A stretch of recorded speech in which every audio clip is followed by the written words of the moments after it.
Today we are going to meet someone who is trying to cheat death. He is dying from AIDS, but he wants to be frozen so that he can be brought back when a cure for AIDS is found.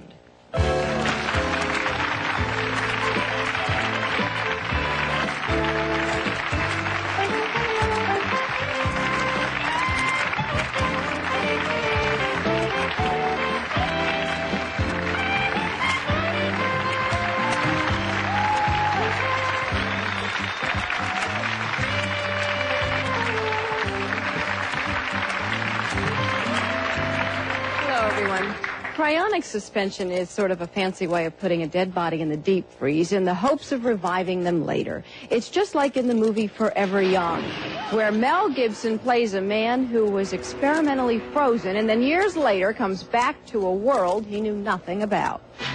Frozen during one lifetime and brought back maybe hundreds of years later. It is not just in the movies. Jerry White has AIDS. He wanted to be put in cryonic suspension even before he got the disease, but now he wants to be the first man from this lifetime to see a cure for AIDS. Fred and Linda Chamberlain also plan to be placed in cryonic suspension after they die. In fact, they are planning to be reunited with their parents. Each has a parent currently in suspension. Our next couple doesn't see eye to eye on this. Charles Platt wants to see what life will be like hundreds of years from now. His wife, Susan, doesn't. In fact, she hopes Charles will change his mind. Please welcome them all.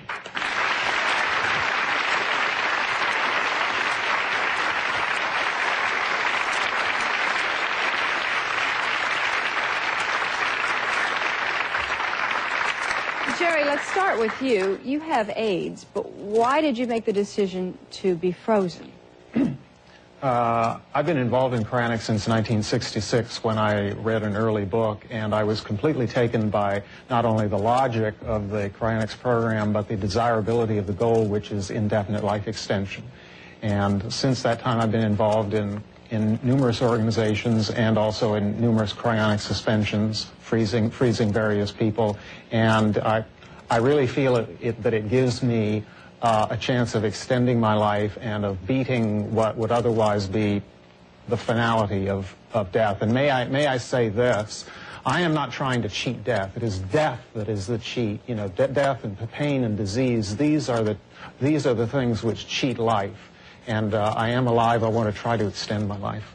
You came to this decision then even before you got AIDS. Yeah. AIDS can ravage a body and even damage the brain.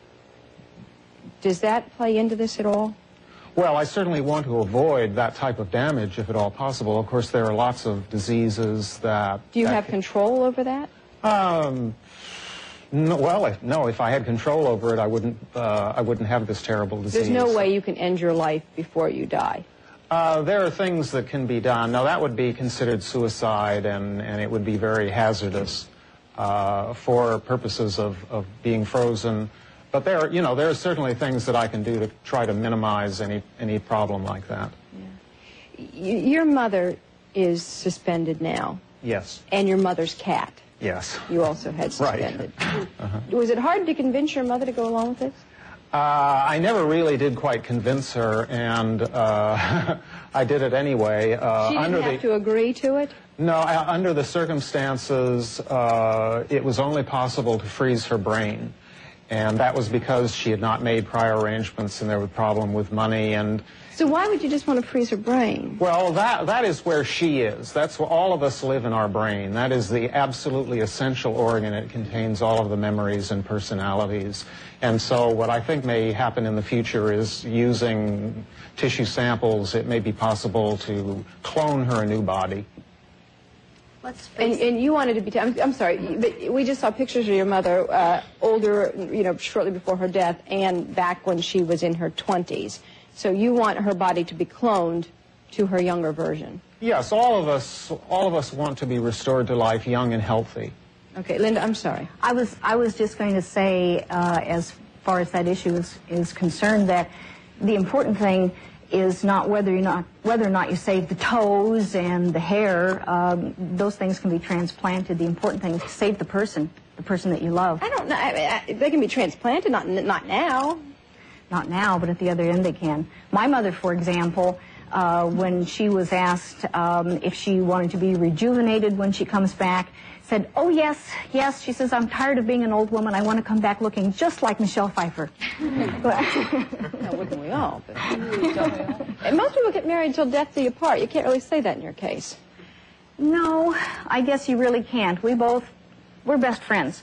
We like to go everywhere together in this part of our lives, and we pretty much like each other so much we'd like to spend a lot longer than just 80 or 90 years together. Well, we've been together 22 years. We could have a fight next week and go our separate ways, or we could be together for another 2,200 years. You know, it's one of those things that you don't try to plan ahead on something like that. 2,200 years, but it's nice that I guess you do. As I understand it, I mean, can you imagine the same guy for 2,200 years? Yeah, but you just don't know this guy. Mine's wonderful, but I don't know what if I feel like 2,200 years. No. Don't listen to this, Dean. I'm sorry, I went off on a tangent. I'm back. Your first marriage, though, as I understand it, ended in divorce partly because your first wife did not have this belief that you do. Well, I wouldn't really say it quite that way, but there's an uneasy feeling that you get when you've decided that Cryonics is right for you, and you ask yourself, what's going to happen at 2 a.m. at night if I have a heart attack? Is she really going to call the organization, or what's going to happen? And you feel a lot safer, at least I do. So you're afraid that your wife might, like, turn you into a regular funeral home and not go along with your wishes? I mean, that would, putting myself in her shoes, that would certainly be a possibility. That has certainly happened to people. It has happened. Oh, sure, that's happened. Okay. Charles, are you hearing this? Yeah, well, we have a pact here, but first I'd just like to back up a little. You're talking a lot about death. What we're interested in is just extending life, and provided you preserve someone in the right way, people who accept the idea of cryonic suspension don't necessarily refer to that person as dead, because it's all a matter of whether all the little cellular connections and chemical states of the brain are properly preserved. I don't believe that person is dead in the orthodox sense. Yeah. Do you have any concerns that Susan may not go along with your wishes? No, we've agreed to obey each other's preferences if we ever have to. Yeah. Susan, do you think about what you'll do when that day comes? Oh, well, yeah, sure. I mean, you know, you agree to screw the cap on the toothpaste. You know, you agree to, you know, that's what marriage is. You compromise things, and sometimes they seem a little weird, but, you know, that's what a marriage is. And it really is sort of like a religious difference, and I would never dictate someone to someone that I considered their practices weird, because that's not my business. So I try to honor that. We're going to take a commercial break, and when we come back, we will be talking with the president of the company that puts people in cryonic suspension, and he will show us exactly how it is done.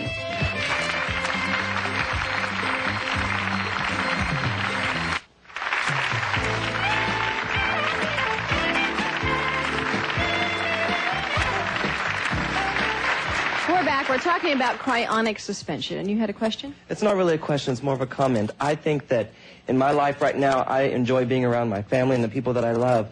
I don't want to come back if they decide not to do this with me, to come back and then there would be nobody I knew. So it wouldn't even be my life. I would be living something else. It would be like being reborn. You'd have to learn to walk again, it seems, to everything would be new to you, right? So I don't understand why you would want to do this. I think that this is a big adventure, and what we find is that we tend to begin to think of other cryonicists as being our family.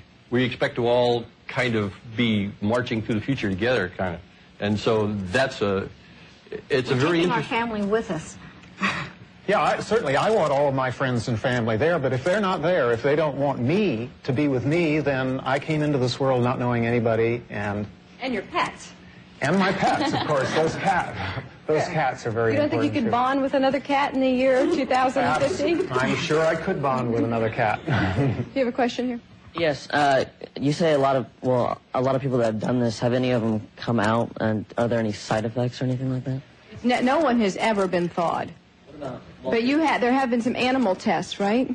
Lots of animal experiments, lots of partial successes there, but certainly nobody has ever been restored to active life from cryonic suspension. That will probably be perhaps several hundred years. As I understand it, they brought 2 dogs back. One was brain damaged and the other one was all right. My first contact with cryonics when I was originally a journalist just writing a piece about it, and I visited the Alcor Foundation. I looked them up in the phone book. And I met a dog there which had been taken down very close to freezing and had no vital signs at all for 4 hours. And here was this dog, completely alive, completely normal. That gave me quite a lot to think about. 4 hours, though. You're talking 400 years, maybe. That won't be important. The metabolic changes that stop completely when you are frozen do not stop when you are near freezing. I think it's important to point out that the experiments that have been done to date are kind of like the taxi trip to the airline terminal. The low temperature part of it, that's like getting on the plane and making the trip. And there is where we have yet to learn exactly whether or not we're going to make it out the other end. That doesn't mean like... I don't get on a plane unless I know where it's coming down. Well, you have to get on the plane.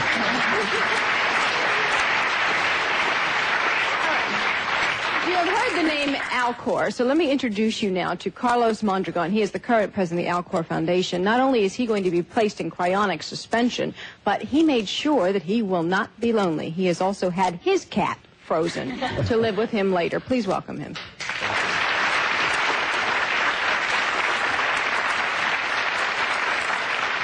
We've talked a lot about it already, Carlos, but we really haven't gotten an understanding of what happens when you are suspended. And you brought some tape along with you. So let's take a look at the tape, and if you can, as simply as possible, describe to the rest of us what happens after you die. This is process. What you're seeing now is essentially heart bypass surgery.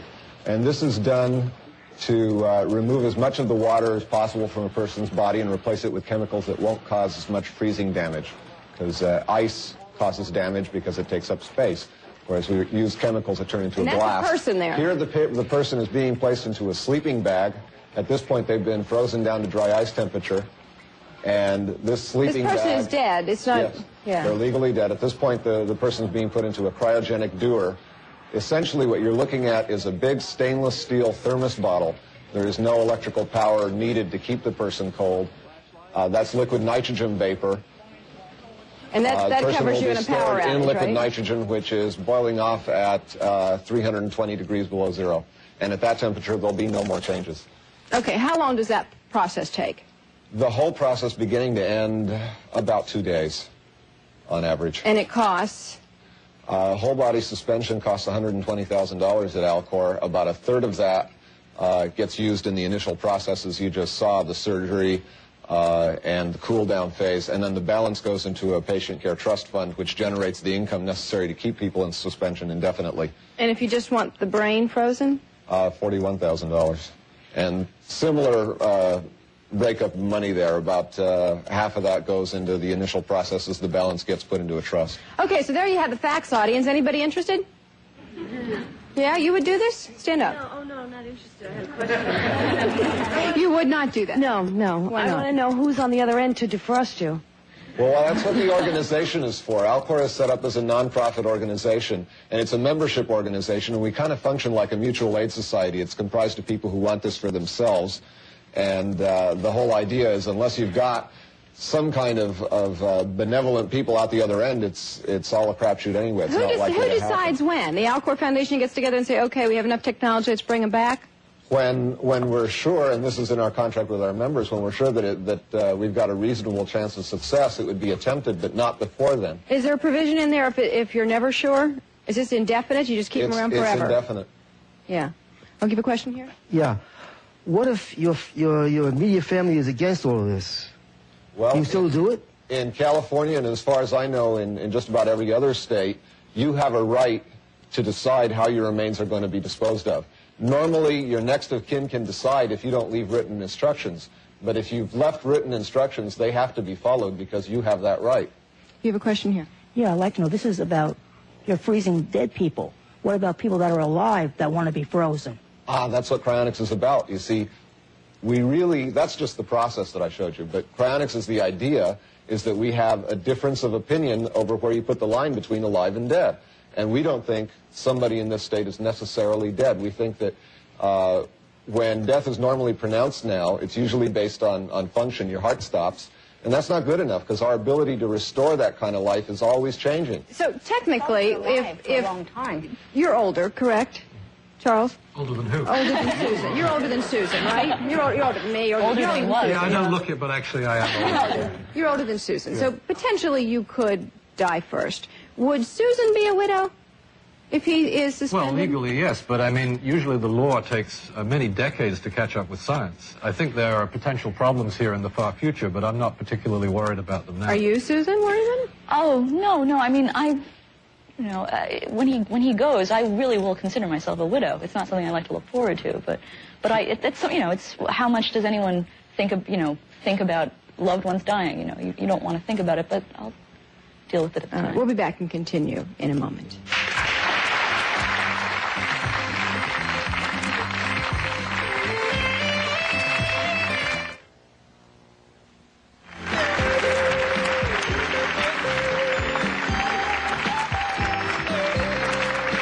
Talking about being frozen in time, so to speak. You have a question or a comment? Yes. How do you know that the money that you are investing, this $100,000+, will go to a company that's still going to be around 100 years or 400 years from now? That's a great question. We ask ourselves that all the time. As a matter of fact, it's something we do worry about. And when we chose a nonprofit structure, it's because that sort of organization tends to last. And by the way, the money you put in is not likely to be that much because most people pay for this with life insurance, and how much it costs you depends on how old you are. Your question? I'd like to ask any of you if you believe in reincarnation or any kind of spirituality. Oh, like what if they bring your brain back but your soul's checked out? Something like that, sure. Well, I have an answer to that, which is that there are embryos which are routinely frozen and subsequently thawed, and they give rise to perfectly normal human beings. The whole religious question is very difficult because what happens to the soul or whatever during that period of freezing? No, cryonic suspension, if it works, will simply mean that the patient, and that's the way we think of people, has been in a deep coma. And nobody worries about reincarnation of the soul when you're in a coma. No, he was worried about his soul. Well, that's his problem. You have something you'd like to ask? Yes, I'd like to find out what you think of the Hollywood portrayal of cryonics, because all we see is Forever Young or Late for Dinner and such movies. The Late for Dinner thing was a bit silly on the technical end, but it was a wonderful love story. And cryonics was just most of the time it's a plot device. And in that sense, I have no problem with it. I think another important aspect of that is that cryonics really is about life. It's like heart surgery is not about surgery. It's about getting well and living. And cryonics is about getting well and living and loving. So I think stories like Forever Young are great. That's really what cryonics is about. And I think also that if people say, how do we think of these people? Are they dead? What we think of them as are people, real people who are just about to find out if it works. Because subjectively for them, assuming that it does work, they're going to find out right away. We have to wait for a long time, but they're going to find out right away. I have to tell you now about one of the more unusual contests running this month in a magazine. It's being sponsored by Omni Magazine. Please meet Omni's editor, Keith Farrell.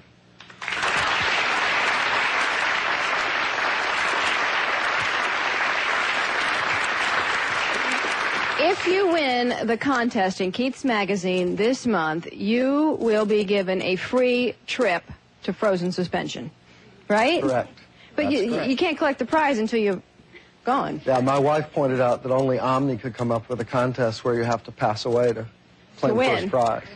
Yeah. What's the response been so far? The response has been phenomenal. The entry information is in the current issue, which has been out just a few days. We've already gotten several hundred responses. And it's an unusual contest in that we ask for more than just your name and address. We ask the entrants to send us in 250 words an explanation of why they most want to see the future, why they should be the one we choose. And the responses are just fascinating. I have a question up here. This is directed to any of you.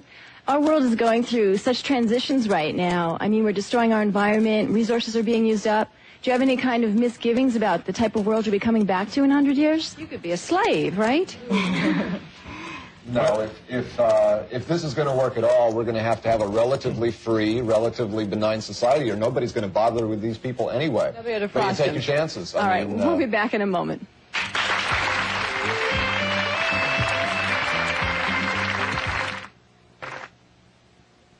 We're quickly running out of time, but you had something you wanted to ask? Is there any circumstance which you would choose not to freeze somebody? You reject anyone? You have 25 people currently suspended. Right. We don't take people on a last-minute basis. That is, if they haven't arranged it for themselves. Other than that, we don't discriminate. I was just wondering if, like, what happens if the money you gave to them, what happens if that runs out? And to keep you alive? Yeah, do you have to frost That's why them? it's kept in trust, so that it generates way more than the income we need to keep the person in there, and the extra gets reinvested so we stay ahead of inflation. Linda, you say that you have your mother's brain in suspension right now. What body do you put it in? How do you decide what kind of a body it goes into? It's my mother's brain who is in suspension. It's my mother's brain, and I think the reasonable choice there would be to clone her new body. So it will be as much her own body as her old one, but it will be young and healthy. How does the government play in all this, and where are the bodies stored? Any regulations? Carlos? We're in Southern California, and we suffer the same regulations as anybody else. I mean, the health department comes in and reviews us periodically, and we've always passed those reviews. Interesting discussion. I have to say goodbye now. Eventually, there does have to be. Thank you very much for joining us. There has to be.